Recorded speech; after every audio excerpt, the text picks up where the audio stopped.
Hello नमस्कार हमारे channel में आपका स्वागत। हम आपको बहुत ही महत्वपूर्ण जानकारी देने वाले हैं अतिथि शिक्षकों को लेकर। अतिथि शिक्षकों ने बोला है सरकार अगर जल्द से जल्द इनकी मांगें पूरी नहीं करती तो फिर दोबारा से एक आंदोलन करेंगे। और 7 तारीख को स्कूलों का बहिष्कार करने की घोषणा कर दी है अतिथि शिक्षक संघ के द्वारा। इनने कहा गया है कि 7 तारीख को एक दिन के लिए स्कूलों का बहिष्कार किया जाता है। अगर अतिथि शिक्षकों की मांगें जल्द ही नहीं मानी जाती तो ये लंबे समय तक स्कूलों का बहिष्कार करेंगे, जिससे शिक्षा व्यवस्था प्रभावित हो सकती है। इसलिए सरकार को इनकी बातों को जल्द से जल्द मानना चाहिए और अतिथि शिक्षकों के नियमितीकरण के ऊपर विचार करना चाहिए और अतिथि शिक्षकों की जो भी मांग है उसे सरकार जल्द ही पूरा करे, ऐसा कहना है अतिथि शिक्षकों का। और अतिथि शिक्षक संघ ने आज बड़ी घोषणा कर दी है कि आज स्कूलों का बहिष्कार रहेगा। सोमवार के दिन एक दिन का बहिष्कार रखा गया है। अगर नहीं मांगे मानती तो आगे भी भविष्य में बहिष्कार किया जाएगा। तो पूरी विस्तार से मैं इसकी जानकारी आपको देने वाला हूं। आप वीडियो में बने रहें, वीडियो पूरा देखें। वीडियो अच्छा लगे तो लाइक और चैनल को सब्सक्राइब जरूर कर लें अपडेट पाने के लिए। राजधानी भोपाल में 2 अक्टूबर की रात आंदोलन कर रहे अतिथि शिक्षकों पर लाठीचार्ज और उसके बाद अतिथि शिक्षक संगठन के पदाधिकारियों पर एफआईआर के मामले के साइड इफेक्ट दिखने शुरू हो गए हैं। इसके विरोध में आजाद अतिथि शिक्षक संघ ने स्कूलों के बहिष्कार की घोषणा कर दी है। 7 अक्टूबर यानी सोमवार को प्रदेश भर के अतिथि सरकारी स्कूल में पढ़ाने नहीं जाएंगे।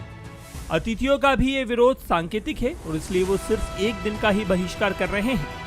अपनी मांगों को लेकर अतिथि शिक्षक संगठन लगातार रणनीति बना रहे हैं। जरूरत पड़ने पर भविष्य में इस तरह के प्रोटेस्ट को ज्यादा दिनों तक भी चलाया जा सकता है।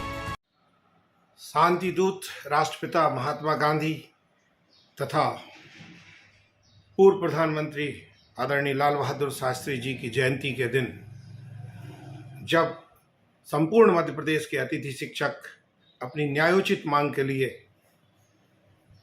बैठे हुए थे, शांतिपूर्वक तरीके से सुंदरकांड हो रहा था, भजन हो रहा था, पीछे की तरफ माताएं बहनें भोजन कर रही थीं तथा यह निर्णय हुआ था कि आज रात्रि हम लोग शांतिपूर्वक यहीं पर बैठेंगे।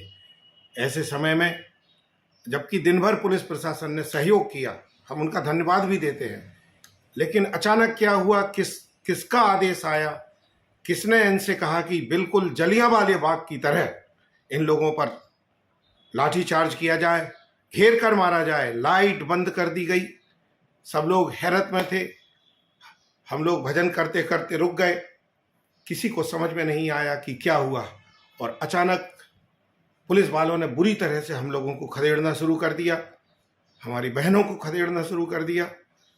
कई बहनें भोजन कर रही थीं, भोजन पर लात रखते हुए पुलिस वाले चले गए। मैं इतिहास का छात्र हूँ, मुझे जनरल डायर वाली बात याद आ गई कि किस तरीके से जलियांवाला बाग में एक कांड हुआ था। बस फर्क इतना था कि यहाँ पर गोली नहीं चलाई, बुरी तरह लाठियों से मारा, जानवरों की तरह मारा, ढोरों की तरह मारा। बहनों को, भाइयों को, गर्भवती बहनों को नहीं बख्शा गया। इसके बाद भी दौड़ा दौड़ा कर मारा। और ये किसका आदेश था? अगर मुख्यमंत्री जी का आदेश था तो ये बहुत गंभीर मुद्दा है। शिक्षा मंत्री का आदेश था तो ये उससे भी ज़्यादा गंभीर मुद्दा है। कहाँ तो आपसे हमें न्याय की उम्मीद थी, इतने पर भी मन नहीं भरा तो अगले दिन आप हमारे साथियों के खिलाफ एफआईआर दर्ज करते हैं। ये हिटलर शाही है, यह तानाशाही है। लोकतंत्र में यह बात उचित नहीं। हमारी आवाज दबाई गई, पहचान ना हो पाए इसलिए लाइट बंद कर दी गई। किसके इशारे पर हुआ ये सब? हम सब उद्वेलित हैं, आक्रोशित हैं।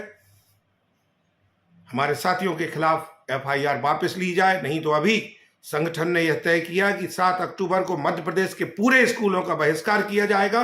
और यदि इसके बाद भी माननीय सरकार ने अतिथि शिक्षकों के हितों का संरक्षण नहीं किया तो संगठन के मार्गदर्शन में पूरे मध्य प्रदेश के स्कूलों का बहिष्कार अनिश्चितकालीन किया जाएगा। हमें दुख होगा क्योंकि बच्चों का नुकसान होगा, लेकिन अब ये बात कहना पड़ेगी कि हो गई है पीर पर्वत सी पिघलनी चाहिए, इस हिमालय से कोई गंगा निकलनी चाहिए।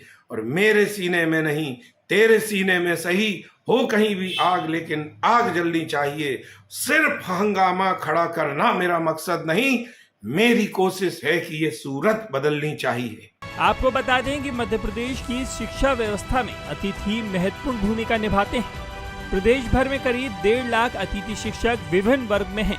इनमें से 50,000 अतिथियों के बहिष्कार का मतलब 5 स्टूडेंट्स प्रति टीचर के हिसाब से 2.5 लाख बच्चों को पढ़ाने के लिए टीचर्स का नहीं होना है। ये स्थिति एक दिन की है। अगर आंदोलन बढ़ता है या भविष्य में ज्यादा दिनों के लिए बहिष्कार किया जाता है तो शिक्षा व्यवस्था के क्या हाल होंगे, इसका अंदाजा लगाया जा सकता है।